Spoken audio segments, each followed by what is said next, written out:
किसी ने क्या खूब कहा है, वक्त सबको मिलता है जिंदगी बदलने के लिए, पर जिंदगी दोबारा नहीं मिलती वक्त को बदलने के लिए। साला कसम खा के अपने दिल से एक बात पूछना, ऐसी कितनी चीजें हैं जो कई दिन से आप सोच रहे हो कि यार मैं करूंगा, पर घंटा अभी तक कुछ उखाड़ा भी नहीं है। साला शुरुआत का एक स्टेप तक नहीं लिया है। अगर ऐसा सपना देखना है ना तो यार मत देख, क्योंकि यहां तू तेरे सपनों की नहीं तेरी खुद की बजा रहा है। और अगर ऐसा ही चलता रहा ना तो भाई जिंदगी खत्म हो जाएगी, पर तू कभी अपनी औकात नहीं बदल पाएगा। और याद रखना, दुनिया को तुमसे कोई लेना देना नहीं है। ये दुनिया कदर सिर्फ उनकी करती है, रिस्पेक्ट सिर्फ उनकी होती है जिनकी कोई औकात होती है। और बहुत कम लोग हैं जिनको ये औकात विरासत में मिलती है। पर हाँ, खुद को प्रूव करने के लिए मेहनत इनको भी करनी पड़ती है। और अगर तुम इन लोगों में से नहीं हो ना तो दोस्त, तेरी औकात तुझे खुद बनानी है। सबको सब कुछ विरासत में नहीं मिलता, पर कुछ पागल खुद का नसीब खुद के दम पर बनाते हैं। भले ही विरासत में हर किसी को नाम, पैसा या फेम नहीं मिलता, पर एक चीज है जो हर किसी को मिलती है। अगर बंदे में दम है तो इस एक चीज के दम पर अपनी औकात और नसीब दोनों बदल सकता है, और वो है वक्त। बेवकूफ है वो लोग जो बोलते हैं टाइम इज मनी, और उनसे भी बेवकूफ है वो लोग जिनको अपने टाइम से ज्यादा अपने पैसों की कदर होती है। ऐसा क्यों बोल रहा हूं पता है? क्योंकि इसी विरासत में मिले टाइम का यूज करके कईयों ने अरबों खरबों कमाए हैं। पर साला आज तक मैं ऐसे एक आदमी को नहीं जानता जिसकी ये औकात हो जो अपने अरबों खरबों रुपए देकर अपनी जिंदगी का बीता हुआ एक पल खरीद सके। साला तकलीफ तो इस बात की होती है कि हर कोई इस बात को जानता है, पर सिर्फ कुछ ही इसकी गहराई को समझ पाते हैं।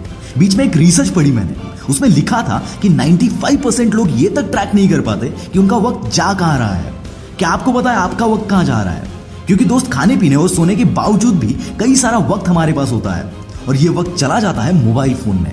मैं हमेशा कहता हूं कि मोबाइल फोन बुरी चीज नहीं है, पर अगर ये फोन तुम्हें कंट्रोल करने लगे, अगर तुम फोन के नहीं बल्कि फोन तुम्हारा मालिक बन जाए, तो ये बहुत खतरनाक है। ये तुम्हारी प्रोडक्टिविटी की वाट लगा देगा। इतना ही नहीं, एक रिसर्च में ये तक साबित हुआ है कि फोन का ज्यादा यूज करने से क्वालिटी ऑफ स्लीप से लेकर क्वालिटी ऑफ लाइफ तक अफेक्ट हो जाती है। याद रखना, फोन का एडिक्शन किसी ड्रग या अल्कोहल के एडिक्शन से कम नहीं है। और दोस्त, एडिक्शन हो तो ऐसी चीज का जो तुझे तेरी मुकाम तक पहुंचाए, ना कि उस चीज का जो तेरे रास्ते में रुकावट बन के खड़ा हो जाए। आज और अभी अपने आप को एक टारगेट दे दो कि साला 1 साल के अंदर मुझे यहां तक पहुंचना ही है, और दुनिया इधर की उधर हो जाए मैं उसे हासिल करके रहूंगा। अपने इस युद्ध के अर्जुन बन जाओ जिसका फोकस सिर्फ और सिर्फ अपने टारगेट पर हो। और भाई, जिंदगी में ना कुछ बेसिक चीजों को समझना बहुत जरूरी है। जैसे पूरा खाना हम एक निवाले में नहीं खा सकते, वैसे ही तुम्हारा टारगेट एक झटके में तुम हासिल नहीं कर लोगे। याद रखना, हर चीज होती है, हर टारगेट अचीव होता है अगर तुम उसे स्टेप बाय स्टेप करो तो। बीच में इंस्टाग्राम पर क्वेश्चन आंसर सेशन में कई लोगों ने मुझसे सवाल पूछा था, how do I stay motivated? और मैंने जवाब दिया था, मैं मेरे गोल्स और मेरे पास्ट को कभी नहीं भूलता। जब भी डिमोटिवेट फील करता हूं, अपने पास्ट को और अपने टारगेट को सामने रखता हूं, और फिर मोटिवेशन की जो बाढ़ आती है, क्या बताऊं दोस्तों। सारा खेल तुम्हारे विल पावर का है, तुम्हारे दिमाग का है। अगर इस पर कंट्रोल कर लिया ना तो कोई भी आलसी नहीं है। जो चाहोगे वो अचीव कर सकते हो, जहां चाहो वहां झंडे गाड़ सकते हो, ऐसा तहलका मचा सकते हो कि जिन लोगों ने कभी तुम्हें भाव नहीं दिया, जिन्होंने कभी तुम्हारी कदर नहीं की, वो भी सलाम ठोकेंगे।